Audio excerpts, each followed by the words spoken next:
The day my sister Amaka left home, Mama swore it was the last time she'd ever spoken to her.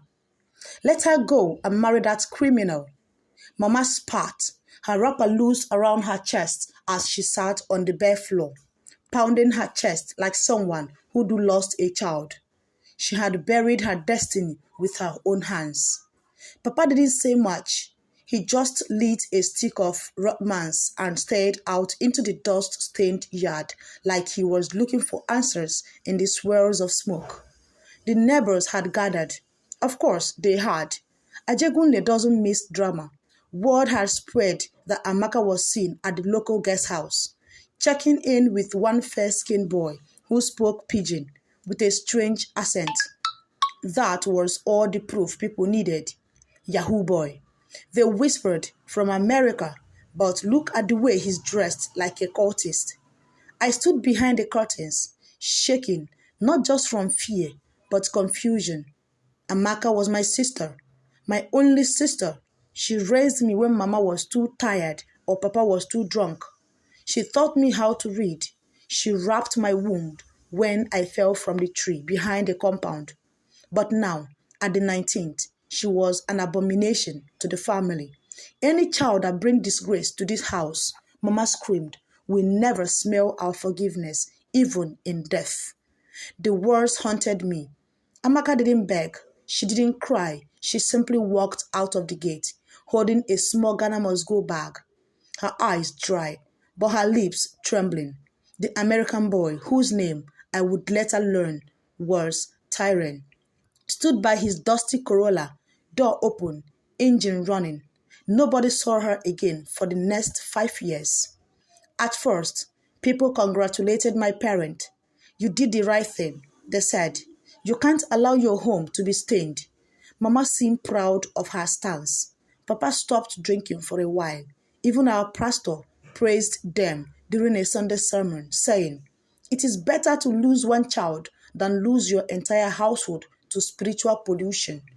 But something strange started happening. First, Papa lost his job at the port. No explanation. They just said he was no longer needed. Then my elder brother, Chijoke, who was already working as an apprentice at an electronics shop in Alaba, was arrested for a phone theft he swore he didn't commit. It was only Amaka who came to his mind when the cell bar locked behind him. We shouldn't have pushed her away, he told me. The one thing I visited him, we cursed ourselves.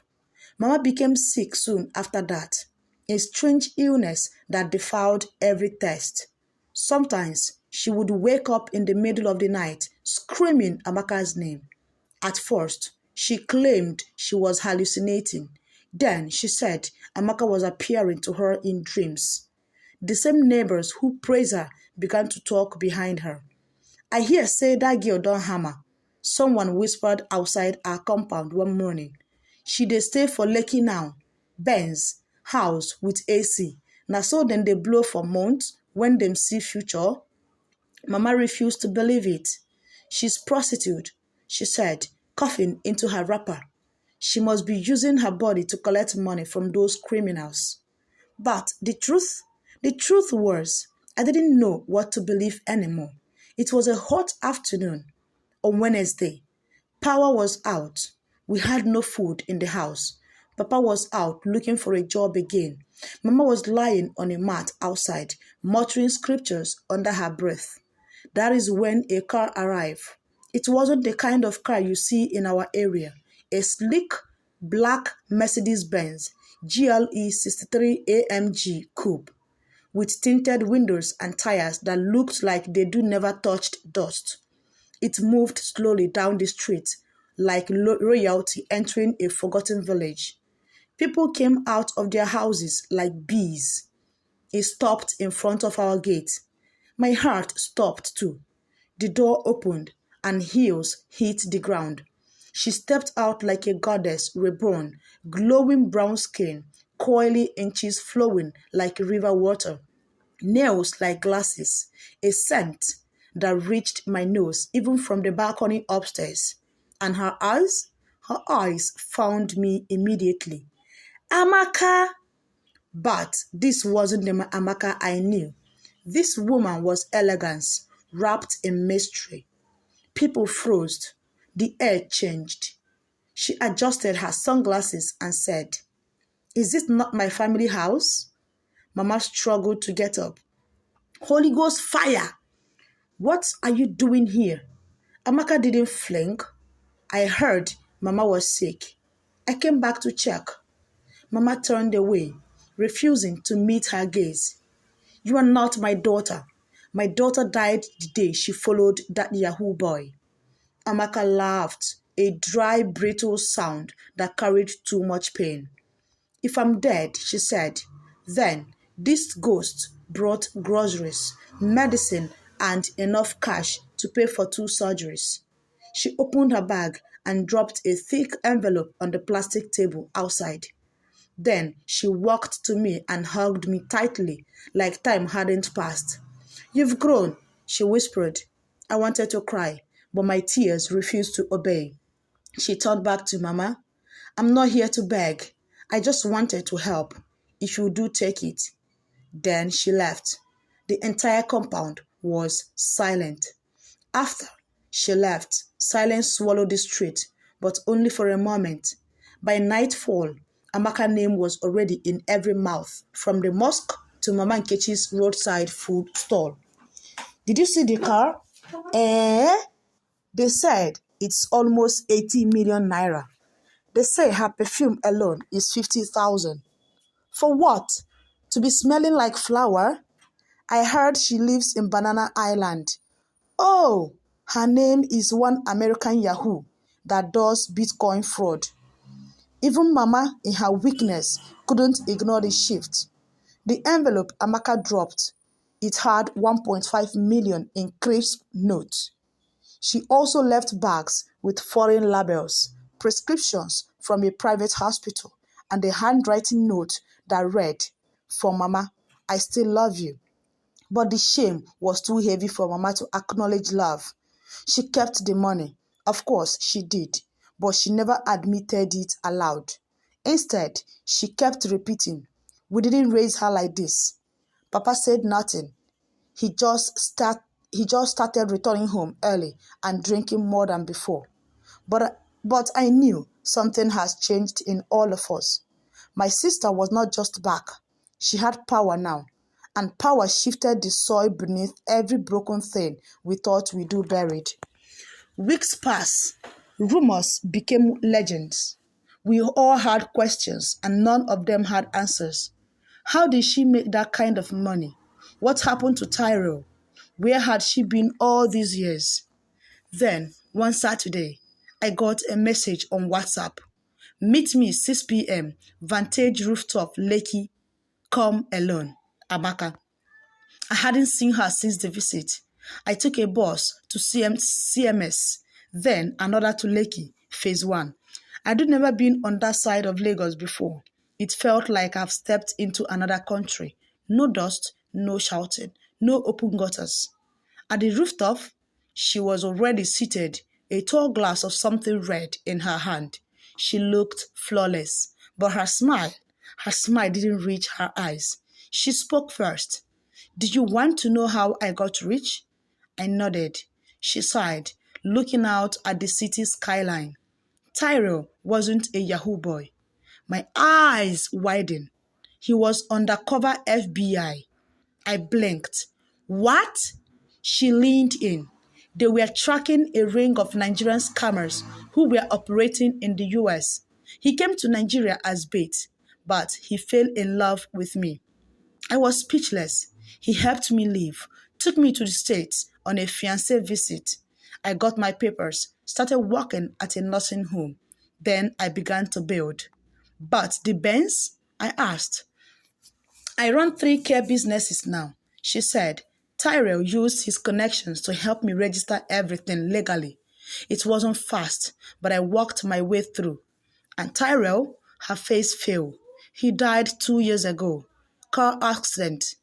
Silence sat between us like a third person. She sniffed lightly. "That money I dropped, that was for Mama. I still want to help, but I won't beg anyone to love me. She looked me dead in the eyes. They threw me out when I had nothing. Now that I have something, they want what I carry, but not who I am. I couldn't speak. I just held her hand across the table. At home, things were getting worse. Mama's condition deteriorated. Her legs had begun to swell. The doctor said she needed urgent surgery for kidney complications. 3.2 million. We didn't have it. Chijoke was still in prison with no trial date in sight. Papa had stopped working completely, slipping into depression. We were surviving on borrowed rice and unpaid promises. One night, Mama called me to her room. Her voice was low. Do you think your sister will ever forgive me?